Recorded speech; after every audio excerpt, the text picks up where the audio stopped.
ายดีทุกคนวันนี้พามาเที่ยวชมไอสเกตอยู่ที่ซิตี้ฮอลล์เนี่ยนี่หิมะกำลังจะมาเนาะทางโปรเขาเจ้าก็ได้จัดกิจกรรมนี้ขึ้นตอนนี้ยังปิดหิมะเทียมอยู่ตอนนี้นะ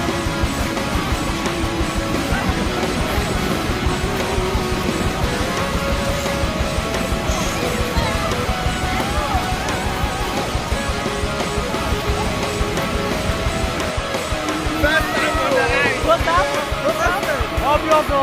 It's not easy. It's not easy. But you're doing it, you know. Yeah, I can do. But it's very difficult. The first, you have to control your leg. Shaharon is here. Shaharon is here. Oh, Harun. How do you feel? Terrible, terrible. I think it's difficult more than Korean.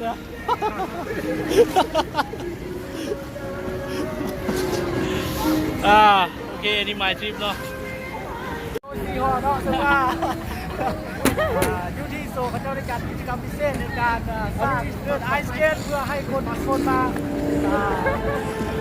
สัมผัสกับประสบการณ์ในการขี่ไอสเกตเนาะวันนี้ลองแล้วยากอีหลี